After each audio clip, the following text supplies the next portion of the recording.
नमस्कार साथियों। DElEd second semester और फोर्थ सेमेस्टर वाले अभ्यर्थियों के लिए बहुत ही अच्छी खुशखबरी की बात है। अब आप कह रहे होंगे इसमें क्या खुशी की बात है। एक तो आपकी एग्जाम डेट आगे बढ़ गई है। आपने सही सुना, आपकी एग्जाम डेट अब होली के बाद ही आपके एग्जाम होंगे। यानी कि आप जो अब एग्जाम डेट की सोच रहे थे कि अभी फरवरी में आपके एग्जाम हो जाएंगे, तो अब ये डेट आपकी नहीं आने वाली है। अब ये आपके जो एग्जाम होंगे होली के बाद होंगे।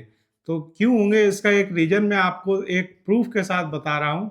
तो आप उसको जानिए। आप सभी जानते होंगे बेसिक शिक्षा परिषद को, जो आपके ये डीएलएड के एग्जाम वगैरह कराता है।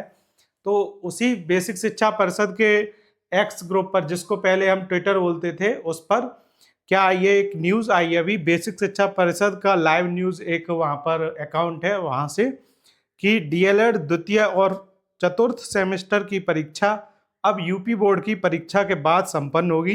पीएनपी सचिव, आप जानते हैं पीएनपी ही यूपी बोर्ड का एग्जाम कराती है और पीएनपी ही डीएलएड के एग्जाम कराती है। इसलिए पहले उन्होंने यूपी बोर्ड के एग्जाम को प्राथमिकता देते हुए जो डीएलएड के एग्जाम हैं फरवरी के समय ना होकर उनको अब कब कराएंगे, वो मार्च में कराएंगे, होली के बाद। तो 3 दिन में तो आपके एग्जाम खत्म हो जाते हैं।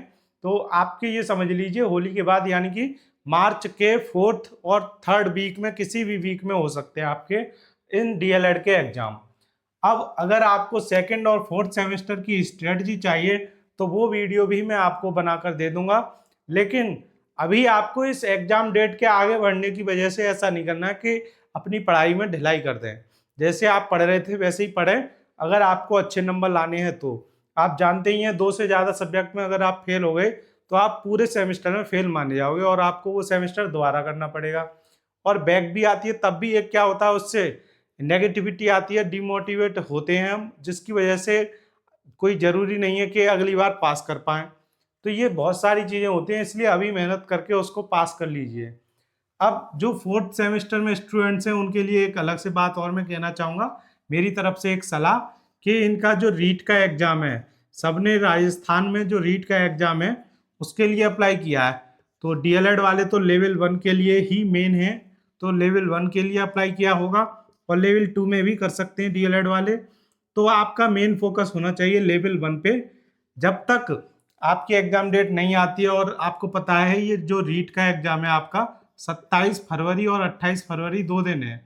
तो कभी भी हो 27, ज़्यादा से ज़्यादा 28 होगा।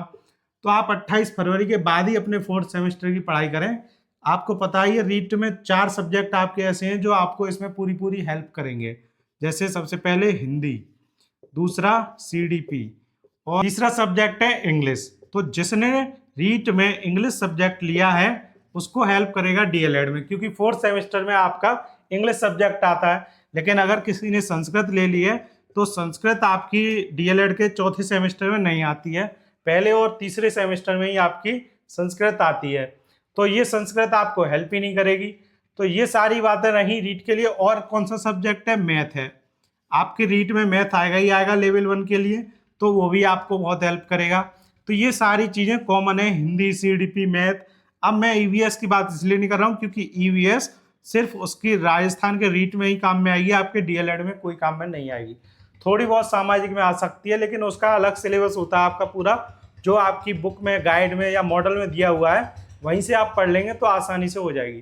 तो अभी आपको बस ये 4 सब्जेक्ट, अगर आपने इंग्लिश ली है तो ये आपको डीएलएड में हेल्प करेगी, वरना आपके 3 सब्जेक्ट हैं, हिंदी, सीडीपी और मैथ, ये हेल्प करेंगे। जिसने संस्कृत ली है उसको तो कोई हेल्प नहीं मिलेगी चौथे सेमेस्टर में।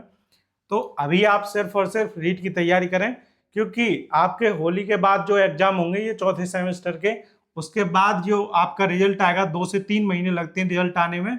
तो अप्रैल, मई, जून, यानी कि आपका जुलाई के अंदर रिजल्ट आना कंफर्म है। और ये जो रीट का एग्जाम हो रहा है फरवरी का, ये कब आएगा? अप्रैल और मई में। तो जब अप्रैल मई में इसके जो रिजल्ट आ जाएंगे रीट के, उसके बाद जो मेन एग्जाम होता है रीट का, वो एकदम से नहीं होगा, 2 से 3 महीने उसको आने में लग जाएंगे, और फिर उसके फॉर्म भरने की डेट वगैरह। तो तब तक आपका रिजल्ट आ चुका होगा जुलाई तक, तो आप उसमें एलिजिबल होगे। इसलिए अभी पहले रीट की तैयारी करिए अच्छे से।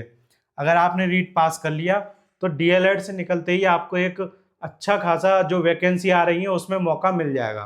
आज की वीडियो से इतना ही। अब आप समझ चुके होंगे इस वीडियो से कि अब आपको क्या करना सही रहेगा। तो मिलते हैं आपसे अगली वीडियो में, तब तक के लिए धन्यवाद।